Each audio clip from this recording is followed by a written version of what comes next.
to be with somebody like me. Baby, I'm a queen. The Vibe with Neha. You're locked into Pulse 88 Radio, and I have got somebody that I have been dying to get on my show, Mahalia. Hello. Can we first of all clear up the pronunciation of your name? Because Yes. I have heard everything yeah. under the sun. I've heard Mahalia. Mahalia is one in America. Does it annoy you? Because my name's Neha, Yeah. but I get a lot of people calling me Neha or Neha, and it gets on my nerves. Does it annoy you? Do you know what? I think it used to annoy me more. As I'm getting older, I'm just like, oh, it's fine. You know, and also I think the normal way of saying it is Mahalia. So I think I'm the anomaly. So for me, I'm like, okay. Girl, you I'm can say your gonna name still- however you want to say your name. Do you know what I mean? Yeah. But no, yeah, it's definitely long when people don't ask you, because then they're just saying it like on their show, and you're like, Awkward. Yeah. Orcs. But it is Mahalia. yes. So congratulations, because you've released an EP recently, Yeah. right? Seasons. Yeah. What is your favourite season? My favourite season is autumn, Why? because autumn has that thing where the colours are so pretty, the sun shines, the sky's blue, but it's cold. Yeah. I really like that. You like cold weather? I love cold weather. Well, no. I don't actually love cold weather. I love hot weather, but I like winter clothes. I'm better at dressing in the cold. Same. In the summer, I'm Same. like, I don't know how to do this. This Yeah. is really hard for me. Yeah. I'm exactly the same. Yeah. But what does the actual name mean for the EP? Like, what's the concept? So Seasons is basically, it's about it's about all the pockets of my life. So like I have always described moments in my life as seasons of my life. And so when I was kind of coming up with it, that was the point, was that I wanted to do these 5 different stages of this relationship. And so I guess I was naming it as like 5 different seasons. Yeah. And 5 different times and 5 different feelings, and yeah. Makes sense. And is that a real relationship? Like, does your writing come from real Yeah. experiences? Yeah, Oh, they do. I That's know. nice. It's nice because you get to know you. You get to know you like really well Definitely, as well, yeah. right? So my favourite track on there is the one with Koji Radical Yeah. on there. I think it's so sick. Who's the guy that's actually singing on it? That's Koji. Do you know what? I was listening to it yesterday and I was trying to make sense of it because I couldn't see it. It didn't say it featured anybody else, and Yeah. I was like, but his voice, like his rapping voice compared to his singing voice, is so different, so He's talented. so talented. So the track is called One Night Only. Yeah. But I started the show playing sober, and that's how I actually know you, Yeah. or heard of you. And I feel like that's the song that really blew and yeah, made it everybody is. know who you are. Definitely. But you've released quite a few things Yeah. before that, haven't Yeah, you? So yeah, take yeah. us through that. What have you done in the past? So my first EP was called Headspace, and I released that when I was 14. And that was basically it was 3 songs and a cover, and those 3 songs, I guess, were the 3 songs that I signed on. So that was a really important one to put out. And I remember the artwork was my GCSE art that I'd done, because I did GCSE art a year early, so I'd done it and then we used it as the artwork, and it was That's really so funny. cool. Yeah. And then my second EP was called the Never Change EP. And that was a little bit different. So that was kind of a step on. I was a bit older. I was playing the guitar. I was better at the guitar. And I guess it was just like a little bit more mature. But I was still in school. And then I put out Diary of Me, which was basically a mixtape. And I put that out when I just turned 18. So I was like super excited. And I was like, you know, I had all these songs from like 13 to 18. And I was like, everyone needs to hear these songs. So I Yeah. put that out. And then after that came Sober. And then it just all blew. And I've seen the videos that you've posted on Instagram of the crowd Yeah, just man. singing it word for word. I mean, that must be such an amazing feeling. Crazy, like, and something that I never really ever expected. That's why it's so special, because it's like I never once expected that ever to happen. What do you think it is about that song that just really blew and made everybody just really relate to it? Because I think, you know, especially here in the UK, like we're boozers. And I think that whole, I think that whole like sober thing, like just, you know, like drunk texting is such a thing, especially in our gen. And just, you know, I think people could relate to it. And I also think it has that throwback R&B 90s thing that people miss. Yeah. And so I think there's a lot of things and a lot of reasons why it kind of did what it did. But, you know, I guess because the colours version of it, so the live version of it blew, I think when people watch an artist do what they do in their element and when they're live and they're stripped back and there's nothing on them, Yeah. I think that's what makes them feel connected. So I'm happy that blew. Yeah. Because I guess that blew before the track blew.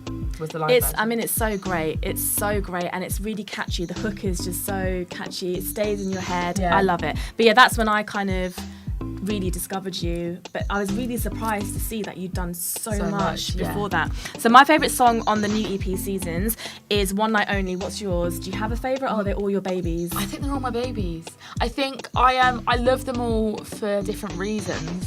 But they are definitely all my little bubs. I really love That's Okay. And That's Okay is the one that feels the most honest. And it's just, I feel like That's Okay is like a perfect representation of who I am. Okay. And everything that I would say. Okay. And it's very, it's very me, That's Okay. So it's funny you say that, because we're going to be playing a game a little bit later on in the interview that's based around that song. Oh, sick. So yeah, it's funny you say that. But you've been super consistent with releases since Sober. You've released so many songs.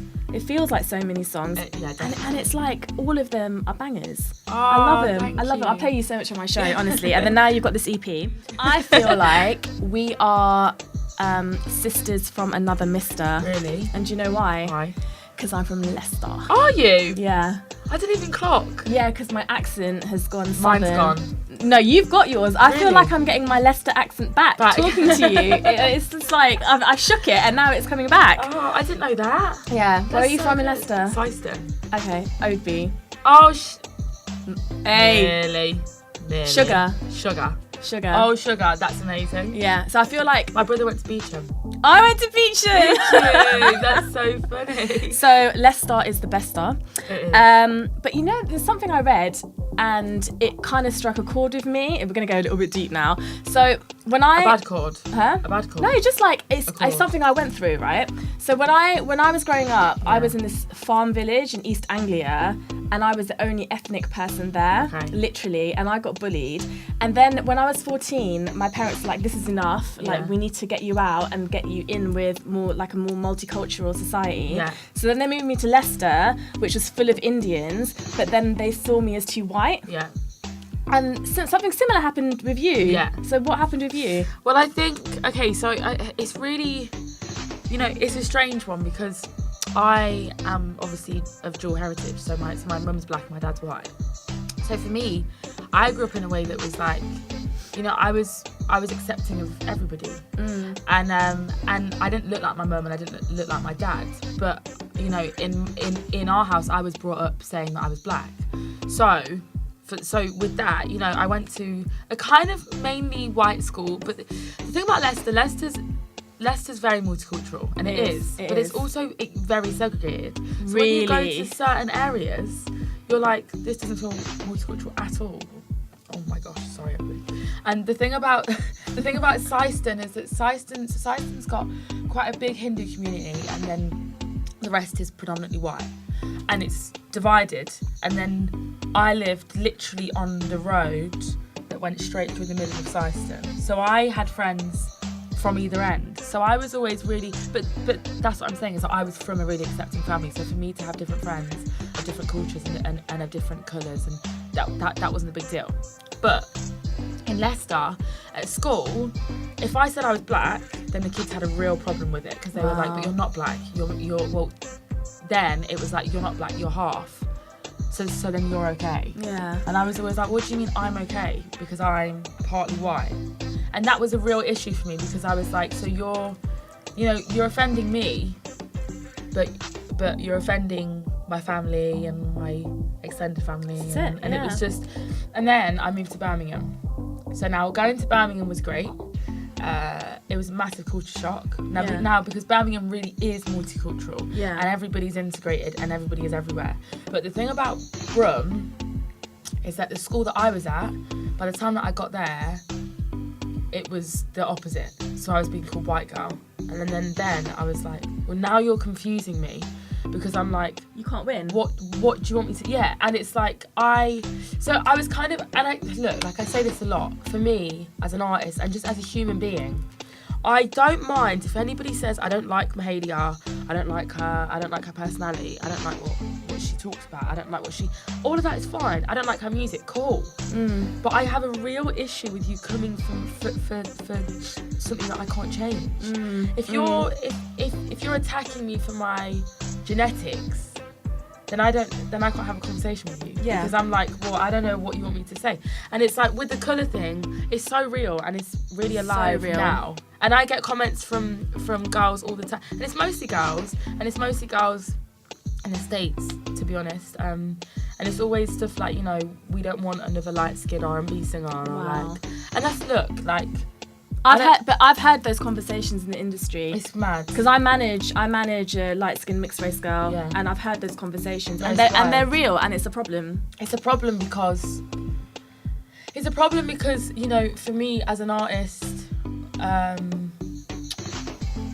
people are taking down artists and not taking down what's wrong with the industry. Do you know what I'm saying? Yeah. I understand. I get it, and it upsets me that I know that all that stuff exists, and I know like we know about colorism, and we know about how, you know, just about the history of this business, but you cannot take me out for doing for just purely existing, and that's what I struggle with. And so that's what that holds, and that struggle I still have now. And what that means is it slows you down, because for me, you know, I never truly felt accepted. And I feel like those girls in school, especially when I got to Birmingham and I was being called white girl, they ruined something for me, because then I felt like as I was getting older, I just played Afropunk in Brooklyn. And it's so, as a black artist, it was so important to me that I felt accepted by black people. And so, you know, when I had those girls going to me, you're too white, you're not black enough, you're not part of us, you're not one of us, you're out of us, I was like, oh my God, stop it, because you're gonna put all these complexes in my head. Do you know what I'm saying? Yeah, totally. And so, but yeah, I mean, it's a bigger conversation, but yeah, it's interesting, but it made me and made you and made a lot of people the people that they are today. Yeah, I mean, I know, listeners, I know we've gone a bit deep, but these are issues that exist today, And they need to be talked about. and as somebody who's experienced similar things, a little bit different but similar in the past and stuff, and you know, it does affect you a lot, and you've experienced it. You have a lot of young fans. What kind of message would you give them if they're experiencing, you know, just even bullying or just being singled out because you're different? Like, what message would you give them?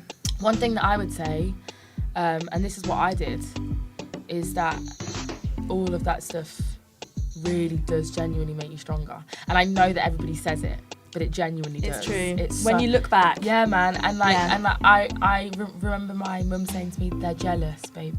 And I was like, no, they're not. And then I'm like, I don't know if jealous is the right word, but I feel like every kid takes out a kid whose light is shining too bright. Yeah. Basically. Yeah. And so I just, you know, in my mind, again, it's easier said than done, but in my mind, shine bright. There we go. Do you know what I mean? Shine bright like a diamond. Yeah, man, like even in my head, I was like, I would rather take a few knocks than not shine. Yeah. Do you know what I mean? You were signed when you were 13. I was, How young is that? Oh my God, so young. So Start of my teens, wow. How did it happen? Well, I was, when I was like 12, I was doing loads of open mics. At 12? Yes. Wow. I know, it was a lot. It was, I just really wanted to be out there, and I really wanted to like show people what I wanted to say, and like, so I was doing open mics, and then basically you know, my love of music came from the artist that I loved. So at that time, I was really in love with Ed Sheeran. And I went down to Wales to meet a writer. Wales. I went down to Wales to meet a writer who he'd worked with. And she wrote with me. And she was like, I think you're amazing. So then she was like, we should go see his show. I went to see his show in Wolverhampton. And I was 13 by this point. And I met him after, and it was like the wildest thing ever. Did you die? I couldn't speak. Inside? I just honestly, like, the photo of us is hilarious. I could not speak. And after I got in the car, I went home, and I started my BlackBerry was buzzing. I was like hyperventilating. I was like, Mum, what's going on? BBM. I know. And he tweeted, everyone check out this girl. And then I signed 2 months later. That's mad. So that was like one hell of a cosign. So at 13, Yeah. did you go to school? How did it work? Yes, I was still at school. So I was at school. I didn't leave school. I was a developing artist, technically. So I stayed in school, and then in between school and just being a kid, I was writing songs. So all the other stuff you released, like the Never Change EP, Diary of Me, that was done via the label? Yes. Okay, and then Sober came, and that's when it all blew up, and that's where we are today. So, like, artistically and mentally, how have you grown over the years? Because this is a period of your life where you've changed dramatically. Yeah. Artistically, I've changed purely just like, you know, I listen to different music. I have different inspirations now I'm older. I want to make different music. And I guess that's a natural growth. But mentally, you know, when you're a kid, you don't really know what any of that stuff means. And then I loved it, and then I hated it. I just was like, this is the worst thing ever. I blame my parents for a lot of it, even though it had nothing to do. Like, no, they obviously played a part because they have to like say, yeah, it's fine. Yeah. But I just was so angry with them, and it wasn't their fault, and it was just the fact that I wanted to be a kid, and I just basically was like, why did you let me do this? Why did you let me make this decision? And my mum has always made a point, and she was like, if I hadn't have let you, you would have hated me. So I had to let you. And then I got really lost, and I was confused, and I had no money, and I moved to London stupidly, and I was lonely. And then I basically wrote Sober, and it was almost like everything aligned, and it was like, okay, here it is. And then when I did Colours and then Colours Blue, I was like, oh my God, here we go. And that's how it kind of... Just going through the process. You have to go through, and it's like, not that you need validation, but something has to happen in order for you to gear up. Yeah.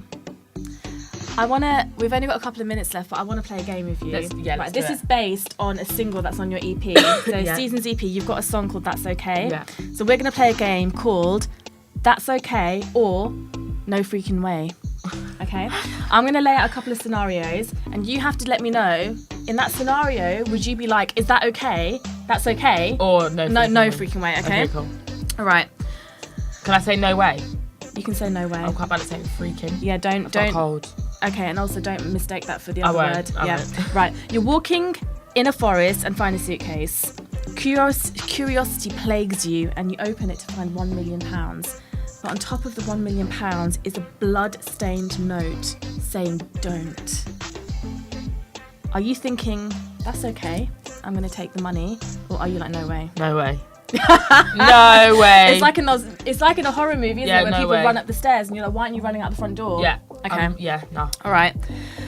Jurassic Park is real, and all the stuff that happened in the movies where the dinosaurs ate the people for dinner and stuff, that all happened in the past. Yeah. But the Jurassic Park's still going, and your management and your label are like, Mahalia, you're going to do your headline show there.